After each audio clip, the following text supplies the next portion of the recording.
Trudeau and his Liberals 1 year in. I'm Brian Lilly with the Rebel.media. October 19th, 2015, Canadians made, in my view, a disastrous decision. They not only elected Justin Trudeau and his Liberals, they gave them a very healthy majority. Now, it wasn't a landslide, don't believe the hype.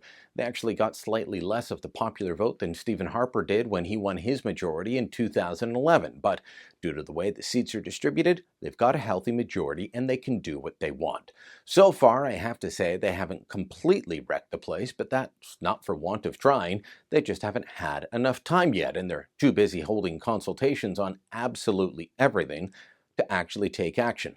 But they have made some moves that, in my view, are going to hurt Canada in the long term. Now, there's so many places that we could go with this, so I've tried to limit myself to just 5. So here now, my top 5 ways that Justin Trudeau and his Liberals are ruining Canada. Number 1, they're raising taxes. I know they like to say that they cut taxes for the middle class. Well, yes and no. They cut the middle tax bracket, but then they hike taxes on high-income earners. This does a couple of things. It discourages people from wanting to earn more because then they'll have bracket creep. It also discourages people that have high net worth from moving to Canada, settling in Canada, moving back. It encourages the brain drain that we were so worried about in the 1990s. But then for the middle class, what are they doing? Well, there's going to be the payroll tax hike for increased EI premiums.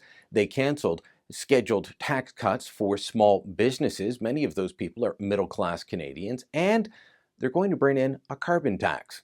That's a tax on everything and everyone. So that little tax cut that you got, yeah, be ready to say goodbye to it, because Justin Trudeau and his Liberals are increasing the price of everything thanks to their price on carbon. Kudos to Trudeau. Issue number 2, sucking up to dictators. Love him or hate him, Stephen Harper at least had a principled plan when it came to dealing with the world on foreign relations, whether it was saying that they would stand with Israel against the terrorist group Hamas, or walking up to Vladimir Putin at a G20 meeting and saying, I have one thing to say to you, get out of Ukraine.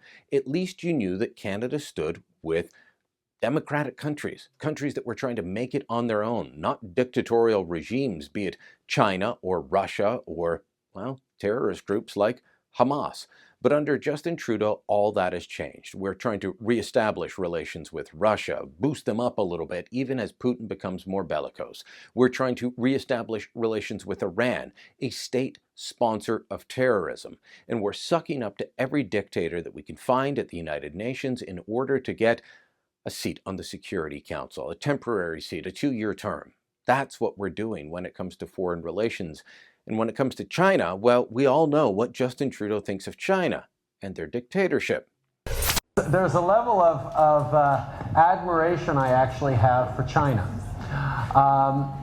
because their basic dictatorship is allowing them to actually turn their economy around on a dime. And so now, in addition to his visit to China, he is courting Chinese business leaders, trying to get them to invest here. He is doing everything he can to turn towards China and away from other allies in Asia, such as India, a country that has the rule of law and democracy. He is in love with China. He is in love with sucking up to the dictators that we should be avoiding when it comes to international relations. Issue number 3, changing our voting system. Like his father, Justin Trudeau is in love with continental Europe, where they don't have the same love of individual freedoms and liberties, the same love of our democratic system that they do in the British Isles. And so, like his father, he wants to do everything he can to change the system that we inherited from the British that established the country that is Canada. So we're going to do away with first past the post, the most common sense system for the Westminster parliamentary democratic system. That's what we operate in right now. And he wants to go to a more continental system, a ranked ballot or proportional representation of some kind. Canada is not the oldest country in the world, but we are one of the oldest, most stable democracies in the world. Did you know that we were an independent, established democracy before Italy was? That our country has withstood what France could not, with revolution after revolution, changing their system along the way, that we are one of the most stable countries in the world. And part of that is due to our system. But with Justin Trudeau, it's time to change it. Why? Because it's 2016. It's an old system developed in the 1860s. Doesn't matter to him that it works. He just wants it to change. Issue number 4, giving citizenship back to terrorists while stripping them from others. That's right. You remember during the election campaign, Justin Trudeau kept saying, a Canadian is a Canadian is a Canadian. I even quizzed him on this after the Monk debates. I asked him why he was still willing to go ahead with stripping citizenship from old Nazi war criminals, but willing to give it back to people like Zachariah Amara.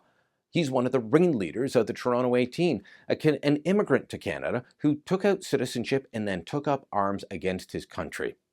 Justin Trudeau's answer, well, the Nazis had lied on their application. Maybe that's why, under Trudeau and the Liberals, since November 2015, they have increased the rate at which they are stripping citizenship from people who lied on their immigration or refugee applications, a rate of 13 per month compared to 2.4 for Stephen Harper and the Conservatives. Maryam Monsef, though, she's not among them. The terrorists get their citizenship back, everyone else gets it stripped. Welcome to Trudeau's New Canada. And finally, point number 5 of Trudeau helping to ruin the future of this country, peacekeeping. A lot of Canadians hold peacekeeping in a special place in their heart. They view it through rose-colored glasses. It's working with the United Nations, and so therefore, it's good. You'd be hard-pressed to find an awful lot of Canadians saying we should go back into a place like Afghanistan, a place that was sanctioned by the UN, the international stabilization force that Canada was so integral a part of, that helped bring about some form of democracy, however flawed, to Afghanistan.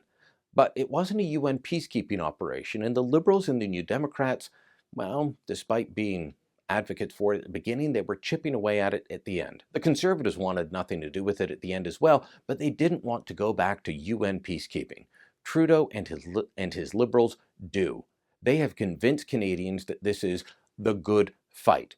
It doesn't matter that peacekeeping has changed dramatically since the days when we walked a green line in Cyprus, keeping Greeks, Turks, and Cypriots apart, just trying to make sure that people didn't throw bottles at each other. Now we're looking at going into hotspots and civil war and terrorist hotspots. This is not what most people are thinking of when it comes to Blue Beret peacekeeping. It's also an organization, the United Nations, that has faced an awful lot of questions about sexual assault and more happening under the auspices of UN peacekeeping missions. But Trudeau's convinced everyone that this is the way to go, and so he's committed hundreds of troops, millions of dollars, without even a plan, without even knowing where we're going. There's going to be a lot more changes coming along the way. They're going to bring back the court challenges program. They're in the midst of stripping away the right of unionized workers under federal jurisdiction to hold secret ballot. There's going to be a lot more changes coming forward.